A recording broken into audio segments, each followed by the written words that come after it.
ದುರ್ಗಾದೇವಿ ನಂದಗೋಕುಲದಲ್ಲಿ ಹುಟ್ಟಿದ್ದಾಳೆ. ಆ ಗಂಡನ್ನು ಇಟ್ಟು ಹೆಣ್ಣು ಮಗುವನ್ನು ತಂದ. ಹೆಣ್ಣು ಮಗುವನ್ನು ತಂದದ್ದೇ ತಡ. ಯಾವಾಗ ಆ ಮಗು ಮನೆಗೆ ಬಂತೋ ತಿರುಗಿ ಬಂದು ವಸುದೇವ ಸೆರೆಯ ಸಂಕೋಲೆಯಲ್ಲಿರಲು ತಾವಾಗೆ ಮುಚ್ಚಿದಾವು ತೆರೆದ ಬಾಗಿಲು. ಎಲ್ಲ ಬಾಗಿಲು ತೆಕ್ಕೊಂಡಿತ್ತು. ಈ ಹೆಣ್ಣು ಮಗು ಬಂದದ್ದು ಬಾಗಿಲೆಲ್ಲ ಲಾಕ್ ಆಯಿತು. ಇದರ ಅರ್ಥ ಏನು? ಕೃಷ್ಣ ಬಂದಾಗ ಓಪನ್, ಹೆಣ್ಣು ಮಗು ಬಂದಾಗ ಕ್ಲೋಸ್. ಹೆಣ್ಣಂದರೆ ಹೆಣ್ಣಲ್ಲ, ಅದು ಸಾಕ್ಷಾತ್ ದುರ್ಗಾದೇವಿ.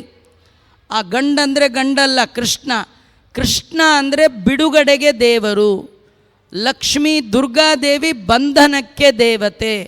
ನೀವು ದುರ್ಗೆಯನ್ನು, ಲಕ್ಷ್ಮಿಯನ್ನು, ಸಂಪತ್ತನ್ನು, ದುಡ್ಡನ್ನು ತುಂಬ ಬಯಸಿದರೆ ಬಂಧನಕ್ಕೆ ಕಾರಣ ಆಗತ್ತೆ.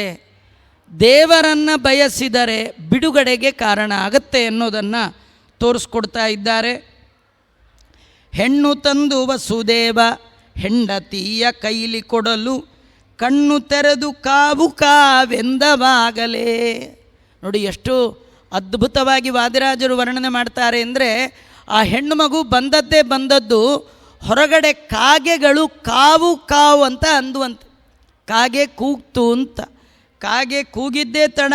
ದೇವಕಿಗೆ ಪ್ರಸವಳಾದಳೆಂದು ಆಗ ಎಚ್ಚರೀತು ಜನ, ಬೇಗದಿಂದ ಕಂಸಗೆ ಹೋಗಿ ಹೇಳಲು.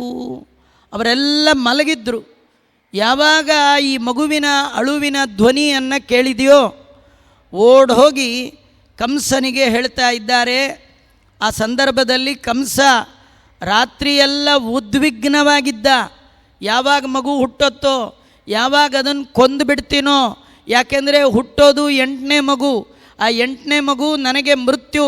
ಅದನ್ನು ಕೊಂದರೆ ನಾನು ಮೃತ್ಯುಂಜಯ, ಮೃತ್ಯುವನ್ನೇ ಗೆದ್ದು ಬಿಡಬಹುದು ಅಂತ ರಾತ್ರಿಯೆಲ್ಲ ಅದರದೇ ಯೋಚನೆ ಇತ್ತು. ಬೆಳಗಿನ ಜಾವ 4:04ವರೆಗೆ ಬಂದು ಯಾರೋ ಬಾಗಿಲು ದಡ ತಟ್ಟಿದ್ದಾರೆ. ಬಂದು ಹೇಳ್ತಾ ಇದ್ದಾರೆ ಮಗು ಹುಟ್ಟಿತು. ಯಾವಾಗಲೂ ಅಷ್ಟೇ ರೀ, ಮಿಡ್ನೈಟಲ್ಲಿ ಬೆಳಗಿನ ಜಾವದಲ್ಲಿ ಫೋನ್ ರಿಂಗ್ ಆಯಿತು ಅಂದರೆ ಇಂಥವೇ ಯಾವುದಾದ್ರು ಸುದ್ದಿ ಇರುತ್ತೆ. ಇವನಿಗೆ ಬಾಗಿಲು ದಡ ತಟ್ಟಿದ್ರು. ತಟ್ಟಿದ ತಕ್ಷಣ ಬಾಗಿಲು ತೆಗೆದ. ಹೇಳ್ತಾ ಇದ್ದಾನೆ 8ನೇ ಮಗು ಹುಟ್ಟಿದೆ ಅಂತ. ಹೇಗೆ ಬಂದ? ಸತಲ್ಪ ತೂರ್ಣ ಮುತ್ತಾಯ ಭಾಗವತ ವರ್ಣನೆ ಮಾಡುತ್ತೆ. ಹಾಸಿಗೆಯಿಂದ ಹೇಗಂದ್ರೆ ಹಾಗೇ ಎದ್ದುಬಿಟ್ನಂತೆ ಅರ್ಜೆಂಟಲ್ಲಿ. ಹಾಸಿಗೆ ಬಿಟ್ಟೆದ್ದು ಕಂಸ ಕೇಶ ಕೆದರಿ ಹಸನ ಉಗುಳಿ ಆ ಕ್ಷಣಾದಿ ಶಿಶುವ ಸೆಳೆದುಕೊಂಡನಾಗಲೇ. ತಲೆಯೆಲ್ಲ ಕೆದರೋಗಿದೆ, ಉಟ್ಟ ಪಂಚೆ ಬಿಚ್ಚಿ ಹೋಗಿದೆ. ಏನಾದರೂ ಸರಿಯೇ, ಮೊದಲು ನನ್ನ ಗುರಿ ಮುಖ್ಯ, ಮಗುವನ್ನು ಕೊಲ್ಲಬೇಕು ಅಂತ ವೇಗವಾಗಿ ಬರ್ತಾ ಇದ್ದಾನೆ. ಅವನು ಬರುವ ವೇಗವನ್ನು ನೋಡಿ ದೇವಕಿಗೆ ಹೃದಯ ಬಾಯಿಗೆ ಬಂತಂತೆ. 6 ಮಕ್ಕಳನ್ನು ಕೊಂದ ಪಾಪಿ, ಚೂರು ಮಗು ಅನ್ನುವ ಕರಟಸಿ ಇಲ್ಲ, ಕರುಣೆ ಇಲ್ಲ, ಏನಿಲ್ಲ ರೀ. ಇವನು ಕೊಂದೇ ಕೊಲ್ತಾನೆ. ಭಯಕ್ಕೆ ಅವಳೇನು ಮಾಡಿದ್ಲು, ಆಗ ತಾನೇ ಹುಟ್ಟಿದ ಪುಟ್ಟ ಹೆಣ್ಣು ಮಗುನೇ ಮುದ್ದು, ಅದರೊಳಗೆ ಹೆಣ್ಣು ಮಗು ಇನ್ನೂ ಮುದ್ದು. ಅದು ದುರ್ಗಾದೇವಿ ಸುಂದರಿ ಸುಂದರಿ ಸುಂದರಿ, ಇನ್ನು ಎಷ್ಟು ಮುದ್ದಿರಬೇಡ ರೀ. ದೇವಕಿ ಆ ಮಗುವನ್ನು ಪೂರ ಹೀಗೆ ಎದೆಗೆ ಮುಚ್ಚಿಟ್ಕೊಂಡಿದ್ದಾಳೆ. ಅವಳು ಬರುವಾಗಲೇ ಒಂದು ಕೈಯಲ್ಲಿ ತಡಿತಾ ಹೇಳ್ತಾ ಇದ್ದಾಳೆ, ಚಿಣ್ಣನಲ್ಲ ಹೆಣ್ಣಿದು, ಅಣ್ಣ ನಿನ್ನ ಕೊಲ್ಲುವುದೇ, ಕಣ್ಣಿನೊಳಗೆ ನೋಡಿಕೊಂಬೆ ಕರುಣಿಸೆಂದಳು. ವಾದಿರಾಜರು ಎಷ್ಟು ಚೆನ್ನಾಗಿ ಕಥೆಯನ್ನು ಸಂಗ್ರಹ ಮಾಡ್ತಾಳೆ. ಚಿಣ್ಣನಲ್ಲ, ಚಿಣ್ಣ ಅಂದರೆ ಗಂಡು, ಚಿಣ್ಣನಲ್ಲ ಹೆಣ್ಣು, ಅಣ್ಣ ಇದು ಹೆಣ್ಣು, ನಿನ್ನ ಕೊಲ್ಲುವುದೇ. ಅದರಿಂದ ಕಣ್ಣಿನೊಳಗಿಟ್ಟು ನೋಡಿಕೊಂಬೆ ಅಂದರೆ ಏನರ್ಥ ಅಂದರೆ, ಕೆಲವರು ಹೇಳ್ತಾರೆ ಕಣ್ಣಿನ ರೆಪ್ಪೆಯಂತೆ ನೋಡ್ಕೊಳ್ತೇನೆ ಅಂತ. ಏನಂದರೆ ರೆಪ್ಪೆ ಕಣ್ಣನ್ನು ಬಿಟ್ಟು ಎಲ್ಲಿ ಹೋಗಲ್ಲ. ಕಣ್ಣನ್ನು ಬಿಟ್ಟು ರೆಪ್ಪೆ ಎಲ್ಲರೂ ಹೋಗುತ್ತಾ? ಹೇಗೋ ಹಾಗೆ ಈ ಮಗು ನನ್ನ ಬಿಟ್ಟು ಎಲ್ಲೂ ಹೋಗಬಾರ್ದು, ನಿನ್ನ ತಂಟೆಗೆ ಬರಬಾರ್ದು, ಹಾಗೆ ನೋಡ್ಕೊಳ್ತೇನೆ ಕರುಣಿಸೆಂದಳು. ಭಾಗವತ ಹೇಳುತ್ತೆ, ಅಂಗೇ ಮಾಂ ಚರಮಾಂ ಪ್ರಜಾಂ. ದೇವಕಿ ಅಂತಾಳೆ, ನಾನು ಇದು ನನಗೆ 8ನೇ ಮಗು, ಇನ್ನು ಮಗುವಾಗುವ ಸಾಧ್ಯತೆ ನನಗಿಲ್ಲ, ಇದು ಕಡೆ ಮಗು, ದೇವರು ಒಂದು ಹೆಣ್ಣನ್ನು ಕೊಟ್ಟಿದ್ದಾನೆ, ಇದನ್ನಾದರೂ ನೀನು ಭಿಕ್ಷೆಯಂತೆ ನನಗೆ ಕರುಣಿಸು ಅಂತ ಎರಡೂ ಕಣ್ಣಲ್ಲಿ ಧಾರಾಕಾರವಾಗಿ ನೀರನ್ನು ಸೋರಿಸ್ತಾ ಆ ಮಗುವನ್ನು ಎದೆಗೆ ಅವುಚಿ ಹಿಡ್ಕೊಂಡಿದ್ದರೆ ಪಾಪಿಯಾದ ಕಂಸ ಒಂದು ಕೈಯಲ್ಲಿ ಅವಳ ಕುತ್ತಿಗೆ ಕೈ ಹಾಕಿದ್ನಂತೆ. ಕುತ್ತಿಗೆ ಕೈ ಹಾಕಿ ಅವಳನ್ನು ತಳ್ತಾ ಇನ್ನೊಂದು ಕೈಯಲ್ಲಿ ಆಗತಾನೇ ಹುಟ್ಟಿದ ಮಗುವಿನ ಪುಟ್ಟ 2 ಕಾಲುಗಳನ್ನು ಒಟ್ಟಿಗೆ ಹಿಡಿದು ಹಸ್ತಾದ ಛಿದ್ದತೆ ಕಲಹ, ಪಾಪಿಯಾದ ಕಂಸ ಅವಳನ್ನು ದೂಡಿ ಮಗುವನ್ನು ಎಳೆದಿದ್ದಾನ. ಇಸ್ಕೊಂಡಿಲ್ಲ, ಕೊಟ್ಟಿಲ್ಲ, ಎತ್ಕೊಂಡಿಲ್ಲ, ಎಳ್ಕೊಂಡಂತೆ 2 ಕಾಲು ಗಟ್ಟಿ ಹಿಡಿದು ಎಳ್ಕೊಂಡಿದ್ದಾನೆ. ಎಳೆಯುವಾಗ ಬೈತಾ ಇದ್ದಾನೆ, ಏನಂದರೆ ಹೆಣ್ಣು ಕೊಲ್ಲಲ್ಲ ಅಂತ್ಯ, ಹೆಣ್ಣಿನಿಂದ ಹಲವು ಉಂಟು, ಹೆಣ್ಣಿನಿಂದ ಹಲವು ಉಂಟು, ಹೆಣ್ಣಿನಿಂದ ಲಯವು ಉಂಟು, ಹೆಣ್ಣು ಸೀತೆಯಾಗಿ ಹುಟ್ಟಿ ಲಂಕೆ ನಾಶವಾಯಿತು. ಹೆಣ್ಣೇನು ಸಾಮಾನ್ಯ, ಸ್ತ್ರೀ ಬುದ್ಧಿ ಪ್ರಳಯಾಂತಕಃ ಅಂತ. ಇವತ್ತು ಹೆಣ್ಣಿಗೆ ಏನು ಶಕ್ತಿ ಇದೆ, ಇವತ್ತು ದೇಶದಲ್ಲಿ ಎಲ್ಲಿಯೇ ಮನೆಯಲ್ಲಿ ಎಲ್ಲಿಯೇ ಆಗಲಿ ಒಂದು ಮನೆ ಚೆನ್ನಾಗಿದೆ, ಒಂದು ಒಳ್ಳೆ ಧರ್ಮದಿಂದ ಕೂಡಿದೆ, ಧರ್ಮ ಜಾಗೃತಿ ಇದೆ, ಮನೆಯಲ್ಲಿ ಮಕ್ಕಳು ಚೆನ್ನಾಗಿದ್ದಾರೆ, ಯಜಮಾನ ಚೆನ್ನಾಗಿದ್ದಾನೆ, ಮನೆ ಚೆನ್ನಾಗಿದೆ ಅಂದರೆ ಅದು ಎಲ್ಲದರ ಹಿನ್ನೆಲೆಯಲ್ಲಿರುವ ಶಕ್ತಿ ಅದು ಸ್ತ್ರೀ ಶಕ್ತಿನೇ. ಹೆಣ್ಣು ಮಕ್ಕಳು ಸರಿಗಿಲ್ಲ ಅಂತಾದರೆ ಇಡೀ ದೇಶ, ಇಡೀ ಮನೆ, ಇಡೀ ಎಲ್ಲ ಇಂದಿರಾರಮಣ ಗೋವಿಂದ ಗೋವಿಂದ ಆಗಿಬಿಡುತ್ತೆ. ಏನಾದರೂ ಯಾರಾದರೂ ಒಳ್ಳೆ ಧರ್ಮ ಮಾಡ್ತಾ ಇದ್ದಾರೆ, ಆಚಾರ ಮಾಡ್ತಾ ಇದ್ದಾರೆ ಅಂದರೆ ಅದಕ್ಕೆಲ್ಲ ಒಳ್ಳೆಯ ತಾಯಿ, ಒಳ್ಳೆಯ ಹೆಂಡತಿ, ಒಳ್ಳೆಯ ಮಗಳಾಗಿ ಎಲ್ಲ ಕಾಲದಲ್ಲಿ ನಮ್ಮೊಟ್ಟಿಗಿರೋವಳು ಕಾರಣ. ಹಾಳಾಗಲಿಕ್ಕೂ ಅವಳೇ, ಉದ್ಧಾರ ಆಗಲಿಕ್ಕೂ ಅವಳೇ. ಅದನ್ನು ಕಂಸ ಕೂಡ ಹೇಳ್ತಾನೆ, ಹೆಣ್ಣು ಸೀತೆ ಹುಟ್ಟಿ ಲಂಕ ಹಾಳಾಯಿತು, ಸೀತೆ ಹುಟ್ಟಿದ ಕಾರಣದಿಂದ ಲಂಕ ಹಾಳಾಯಿತು, ನಿನ್ನ ಕಾರಣದಿಂದ ಎನ್ನ ಕೊಂದಿತು. ನೀನು ನಮ್ಮನೇಲಿ ತಂಗಿಯಾಗಿ ಹುಟ್ಟಿ ನೀನು ಮಗು ನನಗೆ ಮೃತ್ಯುವಾಯಿತು, ನೀನು ಹೆಣ್ಣಾಗಿ ನನಗೇನು ಉಪಕಾರ ಮಾಡಿದೀಯಾ ಅಂತ ತಂಗಿಯನ್ನು ಬೈದ. ಚೆನ್ನಾಗಿ ಬೈದು ಆ ಮಗುವನ್ನು ನೋಡ್ದ.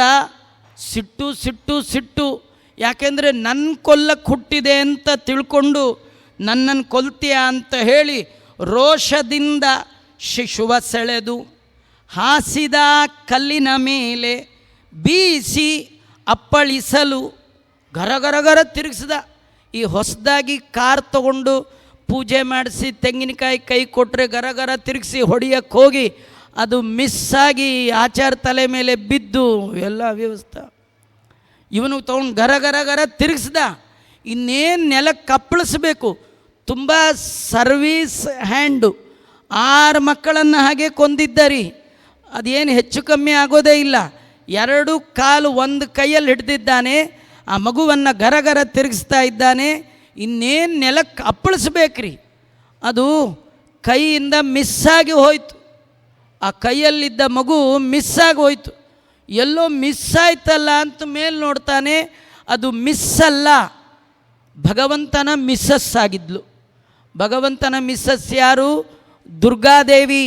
ಅವಳು ಅವನ ಕೈಯನ್ನು ಜಾಡಿಸಿ ಒದ್ದಿದ್ದಾಳೆ, ಪಾಪಿ ಅಂತ ಜಾಡಿಸಿ ಒದ್ದು ಸಾ ದೇವ್ ಎಂಬರಂಗತ ಆಕಾಶಕ್ಕೆ ಹಾರಿದ್ದಾಳೆ.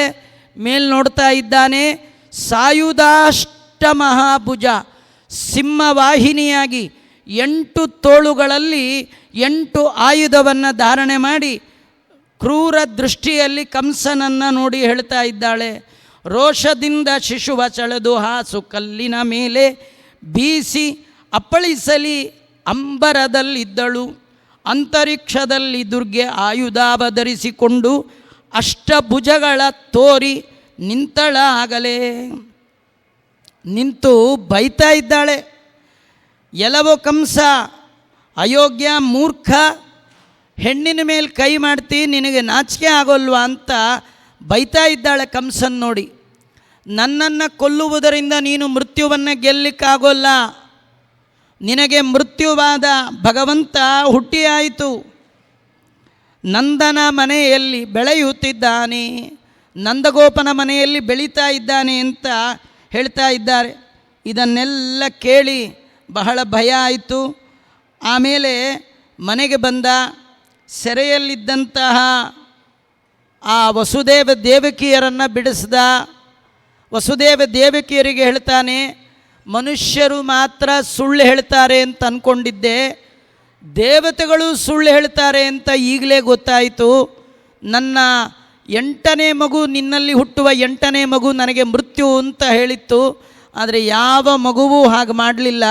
ಅನ್ಯಾಯವಾಗಿ ನಿಮ್ಮ ಎಲ್ಲ ಮಕ್ಕಳನ್ನು ಕೊಂದೆ, ನಾನು ಕೊಂದೆ ಅಂತ ನೀವು ತಿಳ್ಕೊಳ್ಬೇಡಿ, ಎಲ್ಲ ದೇವರಿಚ್ಛೆ ಅಂದುಬಿಟ್ಟ. ಅದು ಅವನಂದಿದ್ದಲ್ಲ, ಅವನ ಒಳಗೆ ಒಂದು ಒಳ್ಳೆ ಜೀವ ಇತ್ತು. ಕಂಸ ಅನ್ನೋದು ದೇಹದ ಹೆಸರು. ಆ ದೇಹದ ಒಳಗೆ 2 ಜೀವ, ಒಂದು ದುಷ್ಟ ಬುದ್ಧಿಯ ಕಾಲನೇಮಿ, ಇನ್ನೊಬ್ಬ ಸಜ್ಜನರಾದ ಭೃಗು ಋಷಿಗಳು. ಆ ಭೃಗು ಋಷಿಗಳು ತಪ್ಪನ್ನು ಒಪ್ಪಿಕೊಂಡು ಪರಮಾತ್ಮನಿಗೆ ಅರ್ಪಣೆ ಮಾಡಿದ್ದಾರೆ. ಇದೆಲ್ಲ ಆದಮೇಲೆ ಅಲ್ಲಿ ನಂದಗೋಪನ ಮನೆಯಲ್ಲಿ ಕೃಷ್ಣ ಜಯಂತಿ, ಕೃಷ್ಣಾಷ್ಟಮಿ ಭಾರಿ ವೈಭವದಿಂದ ನಡೀತಾ ಇದೆ. ಇಲ್ಲೇ ಕೃಷ್ಣನ ಅಷ್ಟಮಿ ಹೀಗೆ ನಡೆಯೋದಾದರೆ ಕೃಷ್ಣ ಹುಟ್ಟಿದ್ದಾಗ ಹೇಗೆ ನಡೆದಿತ್ತು ಅಂತ ನೀವು ಇಮ್ಯಾಜಿನ್ ಮಾಡ್ಕೊಳ್ಳಿ, ಊಹೆ ಮಾಡ್ಕೊಳ್ಳಿ. ಪುತ್ರ ಹುಟ್ಟಿದಾನು ಎಂದು ಅರ್ತಿಯಿಂದ ನಂದಗೋಪ 10,000 ಗೋವು ದಾನ ಕೊಟ್ಟನು. ಬಾಲ ಹುಟ್ಟಿದನೆಂದು ಬಹಳ ಹರುಷದಿಂದ ಗೋಪ 10,000 ಗೋವು ದಾನ ಕೊಟ್ಟನು. ಪಚ್ಚೆ ಪೈರು ಶೈಲ ಚೊಚ್ಚಲು ದಾನ ಮೊಣಕವನ್ನು ರತ್ನ ಹೇಮ ಚಿನ್ನದಿಂದ ಅಲಂಕರಿಸಿದ.